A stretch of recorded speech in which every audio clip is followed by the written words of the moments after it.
Pai, Senhor, irmãos, passando aqui para deixar a lição 4 da Revista dos Jovens desse trimestre, lição que tem por seu título A Sabedoria Divina. O texto dela está baseado em 1 Coríntios, capítulo 1, versículo 21, que nos diz: Visto como na sabedoria de Deus o mundo não conheceu a Deus pela sua sabedoria, aprove a Deus salvar os crentes pela loucura da pregação. A síntese do texto: a mensagem da cruz é loucura para os que não conhecem a Cristo, mas é a manifestação do poder e sabedoria de Deus para a salvação de todo aquele que crê. Ou seja, nós vamos estar estudando essa lição a respeito da sabedoria divina, em contrapartida a respeito da sabedoria humana, baseado no livro de 1 Coríntios, Epístola de Paulo aos irmãos em Coríntios, capítulo 1, do verso 18 ao verso 25, que nos diz assim: Porque a palavra da cruz é loucura para os que perecem, mas para nós que somos salvos é o poder de Deus. Porque está escrito: Destruirei a sabedoria dos sábios e aniquilarei a inteligência dos inteligentes. Onde está o sábio? Onde está o escriba? Onde está o inquiridor deste século? Porventura não tornou Deus louca a sabedoria deste mundo? Visto como na sabedoria de Deus o mundo não conheceu a Deus pela sua sabedoria, aprove a Deus salvar aos crentes pela loucura da pregação. Porque os judeus pedem sinal e os gregos buscam sabedoria, mas nós pregamos a Cristo crucificado, que é escândalo para os judeus e loucura para os gregos. Mas para os que são chamados tanto judeus como gregos, lhes pregamos a Cristo poder de Deus e sabedoria de Deus, porque a loucura de Deus é mais sábia do que os homens e a fraqueza de Deus é mais forte do que os homens. A introdução do texto aí vai nos dizer: na lição deste domingo, veremos que Paulo resume Isaías 29:14 para mostrar à igreja de Corinto que o pensamento de Deus é contrário ao pensamento deste mundo, ou seja, a sabedoria humana. Somente o Pai pode oferecer a vida eterna à humanidade, coisa que ninguém pode fazer. O homem que não crê em Deus pode passar a vida inteira acumulando sabedoria e ainda assim jamais descobrir como ter um relacionamento pessoal com o Criador. O apóstolo Paulo mostra aos coríntios que a salvação só pode ser obtida mediante ao Cristo crucificado e ressuscitado. Sem Cristo não há salvação. Bom, para dar uma luz melhor no texto aí, do que o irmão deixou, a lição deixa em relação à introdução, nós vamos entender na lição de hoje que a sabedoria humana, a inteligência humana, aquilo que nós adquirimos de conhecimento humano, se ele não estiver baseado, alicerçado no conhecimento de Deus, nós vamos ser apenas pessoas que conhecem alguma coisa, pessoas que têm inteligência em alguma área, pessoas que dominam alguma área, mas se nós não tivermos, como o autor mesmo vai deixar aqui, nós não tivermos esse conhecimento em relação a Deus, se a gente não dá ao crédito, se a gente não der isso em relação a Cristo, a gente vai ter apenas um conhecimento acumulado. Só vai servir para isso, não serve para mais nada. O tópico 1 aí, a cruz de Cristo e a sabedoria de Deus. A cruz de Cristo é loucura para o mundo. O autor vai colocar aqui como parte do texto que tanto a crucificação quanto a morte de Cristo para os judeus, para os gregos, para as pessoas em si, nada mais foi do que uma pedra de tropeço, principalmente para os judeus, né? Porque eles buscavam e acreditavam num Salvador, naquele que viria literalmente guerrear suas guerras e ser vitorioso em todas elas. E, no entanto, vem Jesus humilde, montado num jumentinho, é crucificado, é entregue aos seus acusadores, é crucificado, é humilhado e por fim é morto. Então, para eles, isso não existe, não tem como o meu Salvador vir e padecer tudo que ele padeceu. Não, a gente está esperando o outro. No entanto, que os judeus até hoje esperam um Salvador. Eles esperam que o Messias virá, porque eles esperam um Messias guerreiro, um Messias que vem para lutar mesmo. Então, eles vê um Salvador morto numa cruz, humilhado. Tanto é que eles vão ver que a cruz, para eles, a morte de cruz, no caso quem dava o castigo eram os romanos, para eles a morte de cruz era o último estágio da pessoa mais humilhada, da pessoa mais vil, da, da época. Então, morrer numa cruz era tido como um sinal de uma maldição, uma pessoa maldita morrer numa cruz. E o Salvador deles morreu numa cruz, então eles não têm esse conhecimento. Até hoje eles não entendem, estão esperando, acreditando no Messias que virá. Então, mas na contramão disso, na contramão de tudo isso, para nós, que foi aberta o leque da graça, que foi chegado a graça para nós vemos que aquilo que era maldição para eles se tornou bênção para nós. Aquilo que eles não tinham por intermédio de acreditar, por crer que Jesus veio por eles, isso respingou em nós, veio a nós, a graça veio a nós. Tanto é que o tópico 2 vai falar que a cruz de Cristo é o poder para os salvos. Então, para nós que entendemos, que aceitamos e que cremos nisso, a cruz de Cristo para nós foi o único meio de se chegar a Deus. Tanto é que é mediante a cruz, mediante a morte de cruz, que o leque que fazia divisão, o véu que fazia divisão, ele foi partido. Então, aquela divisão que antes existia, que nos barrava, que nos impedia de se chegar a Deus, a não ser que fosse por um outro mediador, hoje nós sabemos que só temos um mediador, que é Cristo. Então, aquilo que para uns, para os judeus no caso, foi maldição, para nós acabou se tornando bênção. Então, o parágrafo final vai falar assim: a cruz de Cristo, loucura para o mundo e o poder de Deus para a salvação de todos os que creem em Jesus. Então, aquele que crê, seja ele de qualquer nacionalidade, que crê, que entende que Jesus, mediante a sua morte na cruz, trouxe salvação, esse é salvo. Então, para uns, para os judeus principalmente, foi maldição, para nós acabou se tornando bênção, que nos deu acesso, que nos deu a liberdade de adorar a Deus. O tópico 3 aí: a sabedoria de Deus prevalecerá sobre a sabedoria do mundo. Nós vamos entender nesse tópico aqui, subtópico 3, que o conhecimento natural, que é o conhecimento das coisas, que é aquilo que a gente adquire no decorrer da nossa vida, se ele não der crédito, se ele não der valor e reconhecimento à existência divina, ele não serve de nada. Porque tudo que nós fazemos, falamos, pensamos, tudo isso tem que glorificar a Deus. Tudo isso tem que exaltar a Deus, porque Ele está acima de tudo e de todos. Então, se a nossa sabedoria, se a nossa inteligência não glorifica a Deus, nós estamos adquirindo sabedoria simplesmente natural. Nós estamos simplesmente adquirindo a sabedoria dessa terra terrena. Isso vai ficar. Então, nós temos que buscar a sabedoria natural, mas alicerçada na palavra de Deus, buscando na palavra de Deus, buscando crer que a sabedoria de Deus permanece, porque ele mesmo vai falar: um dia Deus destruirá a sabedoria dos sábios e a inteligência dos inteligentes, mas os salvos permanecerão para sempre. Então, que a nossa sabedoria, que a nossa busca pela sabedoria esteja alicerçada nisso, na pessoa de Cristo, na palavra de Deus. Tópico 2, um assunto relativo e pertinente ao que nós estamos vivendo hoje: vida eterna e verdadeira sabedoria vem de Deus. No subtópico, como ele vai falar, não podem ser obtidas por meio de legalismo religioso. A sabedoria de Deus aponta para a cruz de Cristo, ou seja, não há salvação, não há redenção, não há justificação, não há nada sem antes a gente olhar para a cruz de Cristo, porque a cruz de Cristo é o início de tudo isso. Desde a gente vai começar a ler de Gênesis a Apocalipse, a Bíblia aponta para isso. A Bíblia aponta para um sacrifício, a Bíblia vai apontar para um momento de redenção, e esse momento, esse sacrifício, ele se cumpre na cruz. Cristo na cruz se cumpre tudo isso. Então, sem Cristo na cruz, não tem início, não tem nada. Então, é o início de todas as coisas, nós vamos ver na cruz. Cadê? A sabedoria de Deus aponta para a cruz de Cristo, para a partilha dos sofrimentos de Jesus e para o testemunho de uma vida transformada. Muitos judeus que viviam em Corinto defendiam uma justiça própria, adivinha pelo cumprimento da lei. Porém, Paulo deixa claro que nenhum ser humano pode ser justificado pelas obras da lei. Vamos lá. Nós vamos ver aqui nesse texto aqui, que alguns dos irmãos lá, eles acreditavam que aquilo que eles faziam em relação à obediência à lei, eles já garantiam a salvação.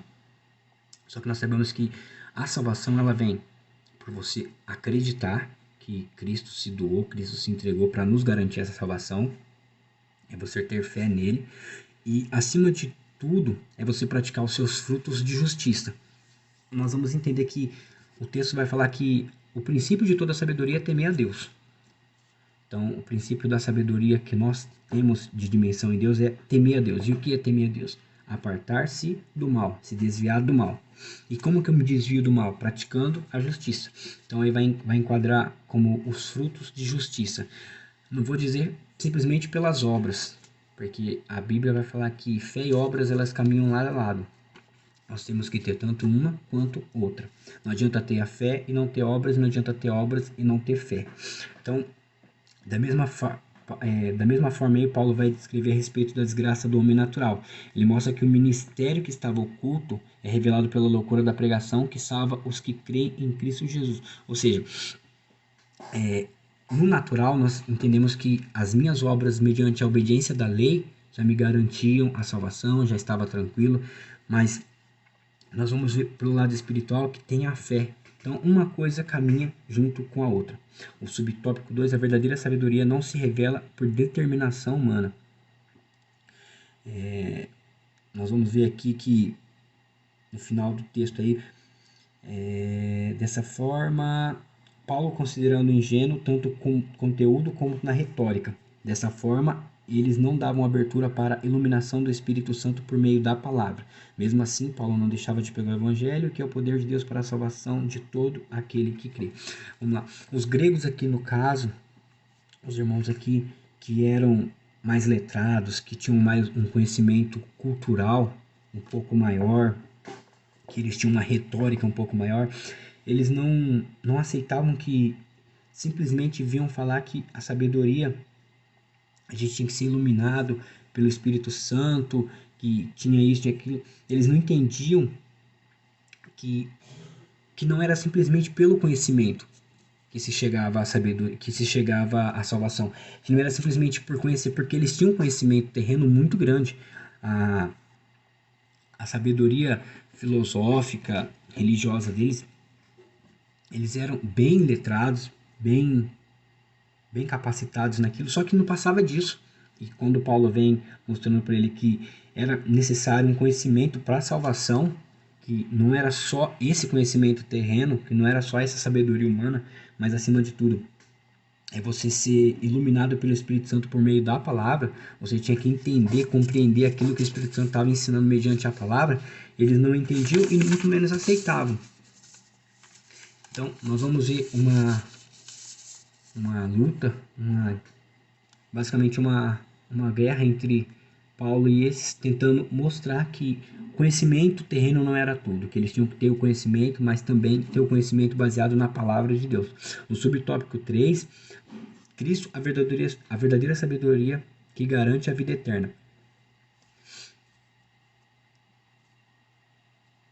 Nós vamos ver aqui Paulo defendendo Cristo como a sabedoria, como o princípio da sabedoria, sabedoria de Deus para ele, tanto sabedoria como poder para ele, e mostrando isso para os irmãos em Coríntios. Paulo afirma que Jesus foi feito Espírito vivificante e que garante a ressurreição dos salvos. Ele é o mistério da sabedoria divina.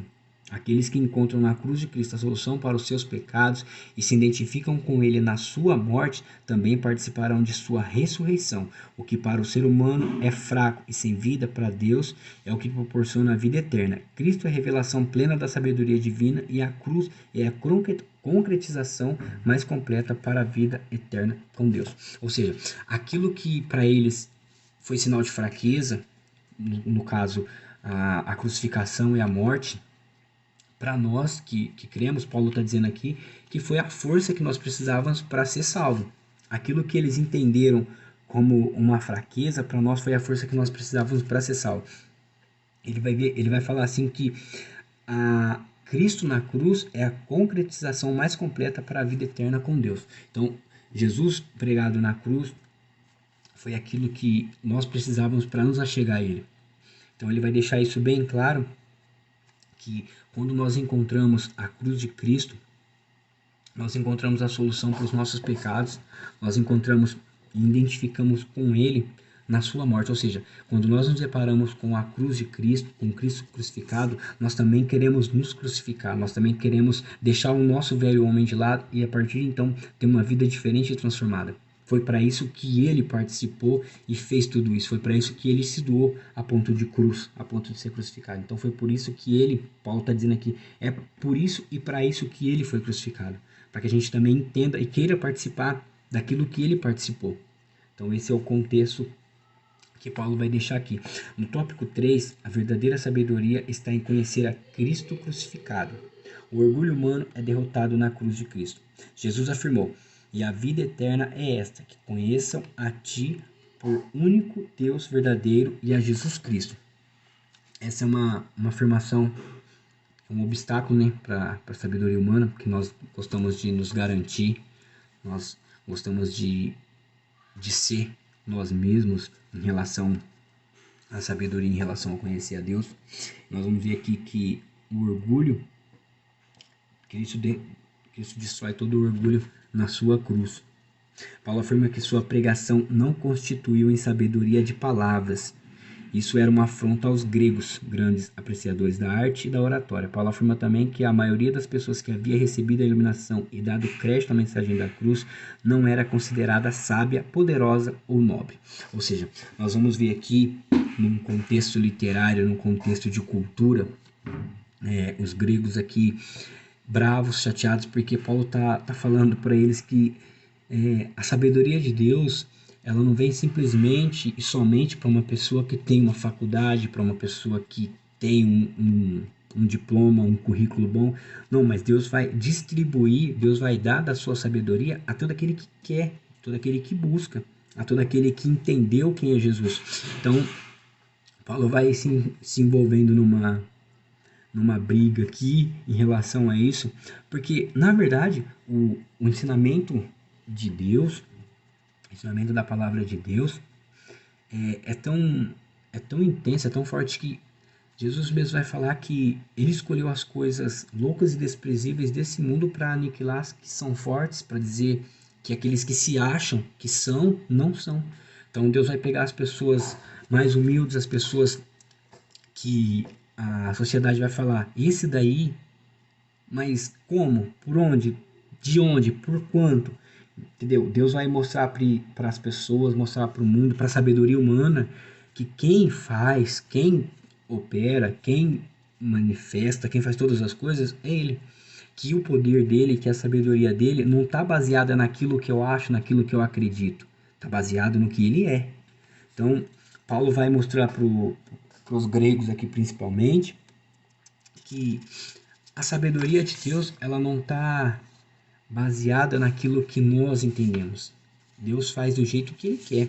Deus faz aquilo que ele quer. Então, Paulo vai colocar aqui que a sabedoria de Deus transforma o fraco em forte e transforma o forte em fraco. A sabedoria de Deus vai transformar o sábio numa pessoa que não conhece nada. E a pessoa que não conhece nada não sabe. Então, é uma coisa que vai na contramão. Ou seja, Deus, na verdade, ele trabalha na contramão. Deus não precisa de parâmetros para operar, para agir. Deus age do jeito que ele quer. O tópico 2, o salvo alcança a sabedoria de Deus na cruz de Cristo. Confiar em si mesmo e vangloriar-se diante de Deus é vangloriar-se diante de Deus. Em contraste, Paulo afirma que Deus escolheu as coisas humildes e desprezíveis, isso a gente já falou. A sabedoria divina é vista como um antídoto contra o orgulho. Ou seja, quanto mais você adquire conhecimento de Deus, quanto mais você vai adquirindo a sabedoria de Deus, menos orgulhoso você fica. Mais lapidado você vai ficando, mais moldado, mais parecido com Cristo você vai ficando. A glória de Deus é revelada na cruz de Cristo.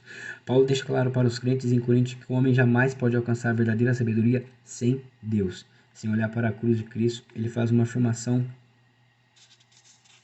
que, por mais que você possa conhecer a Deus, o mais importante aqui que Paulo vai deixar bem grifado para nós, não é simplesmente conhecer, alcançar a fé e conhecer, mas é permanecer na fé. O salvo está protegido mediante a cruz e a ressurreição de Cristo, todavia também deve estar consciente de que sua salvação só é possível enquanto ele permanecer na fé. Não tem mais aquela história, né, que a gente ouvia antes, uma vez salvo, salvo para sempre. A Bíblia vai nos ensinar que a vida de fé, a carreira de fé, ela é uma renúncia diária, é uma busca diária e é uma luta diária. O céu ele vai ser alcançado pela força, mas não é a força do braço. É a força da persistência, a força da busca. É a força de você alicerçar sua fé, manter sua fé, alimentar a sua fé em Deus. Então, o permanecer na fé aqui é o tanto que nós temos lutado para estar diante de Deus, para estar diante de Cristo. Tanto é que Paulo vai falar aqui que não era para os irmãos em Coríntios se gloriarem pelos seus líderes que os batizaram, mas era para eles entender que a salvação deles vinha de Cristo. Não é porque, como diz lá o texto, eu sou de Paulo, eu sou de Apolo, eu sou de Crispo. Não, nós somos todos de Cristo. Quem morreu na cruz foi Cristo. Quem garantiu a salvação foi Cristo. Os outros são pessoas usadas por Deus para nos manter firmados nele, para nos manter alicerçados nele e adquirir conhecimento que vem dele. Mas tudo que nós vamos fazer ou deixar de fazer é apontar para Cristo. E tem que apontar para Cristo. Então, irmãos, o segredo aqui que Paulo vai falar é que a sabedoria humana, ela não é de tudo desprezível se ela estiver baseada e alicerçada junto, caminhando lado a lado com a sabedoria de Deus, sabedoria divina. E o segredo para tudo isso, para a gente entender tudo isso, é o que vai estar resumido aqui nesse tópico 3, que é nós estarmos permanentes, lutando e permanecendo na nossa fé. A Bíblia vai falar que agora Cristo está ainda mais próximo de nós do que quando nós aceitamos a Ele.